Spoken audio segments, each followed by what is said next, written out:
परमात्मा ने इसी अध्यान में एक और सूत्र दिया। सूत्र तो बड़े प्यारे प्यारे हैं, एक एक सूत्र को बोलूं तो पूरा जीवन निकल जाए।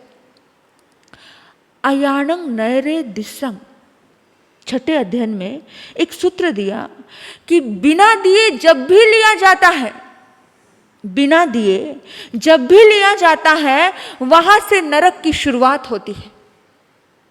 नरक की शुरुआत। अदत्ता दान, सामने वाले का मन नहीं है, चोरी से ले लेना, छीना झपटी से ले लेना, बिना मन के ले लेना, नरक की शुरुआत है। नरक की शुरुआत तभी होती दो भाइयों में, दो परिवार में, समाज में। छीना झपटी जहां है वहां पर दर्द की शुरुआत है। ये मेरा, वो कहता है ये मेरा, इस पे मेरा अधिकार, वो कहता है मेरा अधिकार। और ये जो छीना झपटी से जब, और ये बात केवल वस्तु की ही नहीं है, ये बात वस्तु की ही नहीं है, ये बात परिवार की भी है। एक सास जब सोचती है कि बेटा मेरा, और एक पत्नी सोचती है पति मेरा, ये जो छीना झपटी है, वहीं पर नरक के द्वार शुरू होते हैं। अयाणं नयरे दिशे, बिना दिए हुए लेना, बिना बात के अधिकार जमा लेना। अधिकार का भाव दुर्गति में लेकर के जाता है। परमात्मा कहते हैं अधिकार का भाव, ये मेरा, ये मेरा। सोचो तो इस शरीर भी मेरा नहीं भाई, फिर कौन मेरा, कौन मेरा? और कौन सी भ्रांतियों में जी रहे हैं। हर चीज की, हर बात की बात है, परिवार की बात है, वस्तु की बात है, ज्ञान की बात है। ये मेरा ज्ञान, ये मेरी किताबें, ये मेरी चीज किसका है? तीर्थंकर का दिया, हमारा क्या है? सब कुछ उद्धार का है। इस दुनिया में, इस पंचम युग में खुद का क्या है? हमारे पास भी सब कुछ उद्धार का है। और जब किसी का ज्ञान भी लेते हैं और हम अपना कहकर के पेश करते हैं, तो नरक की शुरुआत है। इसलिए हर साधक, हर आत्मा ये बात बोलती है कि भगवान ने कहा, ये नहीं कहती कि मैंने कहा। हर आत्मा ये कहती, क्योंकि ज्ञान दाता की आज्ञा लेकर के, वंदन करके जब ग्रहण किया जाता है कोई भी चीज, गुरु ने ये दिया, सुधर्मा स्वामी ने दिया, आचार्यों ने दिया, गणधरों ने दिया, हम कौन है? हमारा क्या है? जो चीजें जब बिना दिए ली जाती है, बिना आज्ञा के ली जाती है, वो चीजें उलझा कर रख देती हैं, सुलझाती नहीं है। ज्ञान भी उलझा देता है। देखा होगा आपने, बड़े बड़े विद्वान ज्यादा उलझे होते हैं। कभी कभी वृद्धवादी जैसे संतों को, जिनको कुछ भी नहीं आता, जो माँ तुष, माँ रूठ, ये 3 शब्द, 6 वाक्य भी जो याद नहीं कर पाते हैं, ऐसे लोगों को भी केवल ज्ञान प्राप्त होता है। उनके सामने जो अपने आप को बड़ा विद्वान समझ रहे थे, वो संत जब एक छोटे मुनि को बड़ा धिक्कार देते हैं कि अरे तुझे कुछ याद ही नहीं होता है, तुझे कुछ ज्ञान याद नहीं होता है, तेरी बुद्धि कमजोर है। जब ये बार बार उसको सुनता है तो वो अपनी आत्मालोचना करता है, उसे कुछ याद नहीं होता। उस मुनि को कुछ याद नहीं होता था, कुछ याद नहीं होता, बस वो भगवान का, गुरु के शब्दों पे श्रद्धा रखता था। गुरु ने कहा बेटा ये लाइन याद कर ले।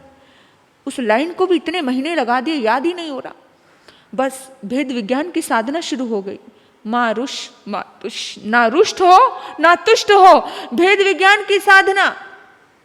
ना किसी पे प्रसन्न हो, ना किसी पे रुष्ट हो। और ये साधना करते करते उन विद्वान मुनियों के सामने उस बिल्कुल मूड, जिसके पास कुछ विद्या नहीं थी, जो एक शब्द भी याद नहीं कर पा रहा था, ऐसे मुनि को केवल ज्ञान हो जाता है। इसीलिए विद्या भी, ज्ञान भी जब बोझ बन जाता है ना, तो वो उलझन हो जाता है। ज्यादा ज्ञानी बड़े तार्किक होते हैं, श्रद्धा नहीं आती उनको। श्रद्धा के लिए, भीतर में समर्पण के लिए तर्क और बुद्धि एक साइड रखनी पड़ती है। और जब तक समर्पण नहीं आता तब तक बस वो यही देखता रहता है। कुछ लोग संत के द्वार पर आते हैं और वो संत को ही देखते रहते हैं, संत के दुर्गुणों को ही देखते रहते हैं। कुछ लोग संत के द्वार पर आते हैं, वो केवल संत के बताए हुए रास्ते, परमात्मा के बताए हुए रास्ते को देखते हैं, वो धर्म और जिनशासन के रास्ते पर बढ़ते हैं। उनसे पहले जो बहुत ज्ञानी होते हैं, जो कभी कभी श्रावक भी 2 शास्त्र पढ़ लेते हैं और अपने आप को विद्वान समझते हैं, जो वो अपनी विद्वता को कुछ परखने के लिए वहां झाड़ते हैं एक संत के पास आकर के, वो सिर्फ उस संत के पास आकर के ना श्रद्धा ले पाता है, ना धर्म सीख पाता है, ना कर्मों की निजरा कर पाता है। एक संत दर्शन से जो उद्धार हो सकता था वो कल्याण नहीं कर पाता, बल्कि वो विद्वान इतना उलझा होता है अपने ही उलझन में कि वो सब कुछ समय बर्बाद करके जाता है बस, क्योंकि वो अपने आप को बहुत श्रेष्ठ समझ रहा था। और जो व्यक्ति श्रद्धा से आता है, उस श्रद्धा से एक बार भी नमन करके जाता है, वो ये तर्क नहीं लगाता है गुरु ने मुझे देखा कि नहीं, वो ये भी तर्क नहीं लगाता कि मेरा नाम लिया कि नहीं, वो ये भी तर्क नहीं लगाता है कि मुझे तो पूछा तक नहीं, अरे महाराज तो बस उन्हीं लोगों से बात करते रहे। जो तर्क नहीं लगाता कि बस गुरु की एक मेहर नजर मेरे ऊपर पड़ गई, मेरा कल्याण हो गया, ये भाव से आता है, उसका कल्याण उन लोगों से पहले हो जाता है जो गुरु के ज्यादा थे। सिर्फ मुझे मेरी वंदन करना, मुझे मेरा ध्यान, मेरी श्रद्धा, मेरा समर्पण देखना, तो कभी भी कोई चीज जब छुपा कर ली जाती है, कभी भी कोई चीज जब भ्रमित करके ली जाती है, वो चीज नरक के द्वार खोलती है। और देखिए, कर्ण को याद कर लो, कर्ण को याद करो, भ्रमित करके लिया हुआ ज्ञान जब वक्त आया छूट गया, खत्म हो गया। कर्ण के कोई भी विद्या काम नहीं आ पाई, भ्रमित करके लिया था। कोई भी चीज जब भ्रमित करके ली जाती है, वक्त आने पर वो भ्रम अवस्था में भ्रमित करके, यानी कि आपको किस तरह से चकमा देकर कि वो चीज आपसे जुदा हो जाएगी, आपको पता नहीं चलेगा। इसीलिए कोई भी चीज, धन हो, दौलत हो, रिश्ते हो, भ्रमित करके रिश्तों का प्यार लिया जाता है। भगवान कहते हैं चोरी है, तुम जैसे हो वैसे ही रहो। हम भ्रमित करते हैं। आज कैसे भ्रमित करते हैं? एक गर्लफ्रेंड बॉयफ्रेंड का चलन बड़ा चल रहा है, एक दूसरे को भ्रमित किया जाता है, अपनी शानो शौकत दिखाई जाती है, मेरे पास ये, मेरे पास वो, मेरे पास वो। और जब शुरुआत में जब तक कोई रिश्ता मिलता नहीं है, तब तक उस रिश्ते के प्रति एक अलग अट्रैक्शन होता है। जब वो अट्रैक्शन, क्योंकि भ्रम है ना, आपकी आदतें उसको पता नहीं, उसकी आदतें आपको पता नहीं, क्योंकि 24 घंटे तो रह नहीं रहे हैं। जब 24 घंटे साथ रहते हो तब वो भ्रम टूटता है और तब लड़ाइयां शुरू होती, तब झगड़े शुरू होते हैं। लव मैरिज बहुत सक्सेसफुल थोड़ी, नसीब वाले हैं जो सक्सेस कर जाते हैं। नहीं तो जब भ्रम टूटता है, जब भ्रमित करके एक दूसरे को अपना बन गए, और जब पर्दा उठा कि ये बंदा तो, इसकी तो नेचर ऐसी है, उसको समझता है इसकी नेचर ऐसी है। अच्छा, शादी से पहले प्रेमिका थी तब तो बड़ा प्यार करते थे। ये भ्रमित अवस्था, भगवान ने एक एक शब्द बोला, ये छुपाकर किए गए तालमेल, छुपाकर किए गए रिश्ते, ये झूठ बोलकर किए गए रिश्ते, ये सब अदत्ता दान है, सब चोरी। और जब ये चीजें रहेंगी ना, रिश्ते टिकेंगे, सब चीजें छिन जाती हैं, सब चीजें झूठ झाट बोल करके। कुछ लोग तो रिश्ते, अरेंज मैरिज भी झूठ बोलकर की जाती है, बहुत बार की जाती है। मतलब किस तरह से, सब तुम्हारे जैसे नहीं बता रही हूँ मैं, कर को अपने ऊपर ले लो, पर बहुत बार होता है, क्योंकि हमारे पास तो हर किस्सा आता है, हर कहानी आती है। महाराज ये बोला था, महाराज वो बोला था, लेकिन बाद में पता चला तो लड़के को ये है, लड़के को ये है, उसका तो उसके पास तो कुछ अपना है ही नहीं। और फिर शुरू हो जाती है, सब छिन जाता है। तो कोई भी चीज अदत्त ना लो। अदत्ता दान के रूप में ये सारी चीजें आती हैं। और जब बिना दिए हुए कोई चीज जब छीनी जाती है तो नरक का द्वार शुरू हो जाता है। अयाणं नरे दिस्से, डिस, यानी कि नरक का द्वार जब दिखने लगे, ये भगवान छोटे छोटे सूत्र परमात्मा ने हमें बताए। छोटे छोटे सूत्रों को जब हम अपने भीतर में लेकर के आएंगे तो जिंदगी का कल्याण होगा, जिंदगी का उद्धार होगा। कुछ लोग होते हैं, भगवान कहते हैं कि कुछ लोगों की आदत होती है जिनकी कथनी और करनी एकदम अलग होती है। साधक की कथनी करनी अलग नहीं होनी चाहिए।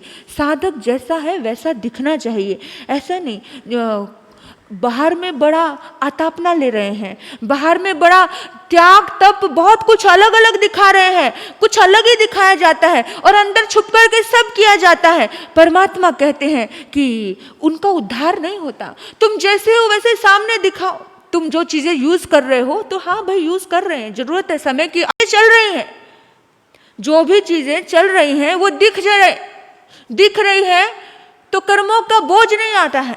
और दिखे ना, और अंदर कुछ और चलता रहे और बाहर कुछ चलता रहे तो वो बोझ है, वो जिंदगी बोझ है। और बोझिल जिंदगी कभी मुक्त आकाश में उड़ नहीं सकती है। तो परमात्मा कहते हैं केवल वाणी के द्वारा जिंदगी का उद्धार नहीं होता कि प्रवचन के पाटे पर बैठ करके बड़ी ऊंची ऊंची बातें बोलते रहो, ये त्याग होना चाहिए, वो त्याग होना चाहिए, ऐसा होना चाहिए, वैसा, और जीवन में कुछ ना हो। इसलिए अपने जीवन में जो त्याग नहीं वो बोलते ही नहीं है अपन। तो सोचने की बात है, जो चीज़ें, जिस चीज़ का त्याग ही नहीं है, जो चीज़ें हमारे बड़ों ने सहमति से जिन चीज़ों को आज्ञा प्रदान की है, उन चीज़ों को हम सब साधु समाज अगर यूज़ कर रहे हैं तो उस चीज़ को स्वीकार करना चाहिए। स्वीकार में सुख है। कर्मों के बंधन ज़्यादा नहीं होते, माया नहीं होती, क्योंकि जब माया होती है तब कर्म का बंधन ज़्यादा होता है। जब मन वचन और काया जे कई शरीरे सत्ता वन्ने रूवे से सवसो, परमात्मा कहते हैं जब मन वचन काया से शरीर में वर्ण रूप और ये चीज़ों से जब व्यक्ति आसक्त होता है तब वो अपने दुख को उत्पन्न करता है। अपने दुख को जब हम बहुत ज़्यादा आसक्त हो जाते हैं मन से वचन से काया में, यानी कि अपने भीतर में पूरी तरह से किसी चीज़ के प्रति आसक्त हो जाना, तब दुखी होता है मन। साधक को हमेशा अप्रमत्त भाव में विचरण करना चाहिए। किसी भी चीज़ को पकड़ के नहीं जीना चाहिए। किसी भी चीज़ को, जो व्यक्ति अपनी मुक्ति चाहता है, जो व्यक्ति अपने आप को स्वतंत्र रूप से विचरने देना चाहता है, किसी की आसक्तियों में उलझना नहीं चाहता है, वो व्यक्ति पूर्व कर्मों को समझे और पूर्व कर्मों को समझ के पूर्व कम्मं खय ठाणंग, पूर्व कर्मों को समझ के अपने कोई भी स्थिति आती है, शरीर में दुविधा आई, दर्द आया, तकलीफ आई, पूर्व कर्म को समझ करके उस कर्म को फेस करे, सामना करे। साधु या श्रावक अपनी जिंदगी में जब भी संग्रह नहीं करता है तब दर्द उसकी जिंदगी में नहीं आता है। बातों का संग्रह, दर्द का संग्रह, अपमान का संग्रह, ये सब संग्रह हमें नहीं करना। ये छठा अध्ययन हमें यही संदेश देता है।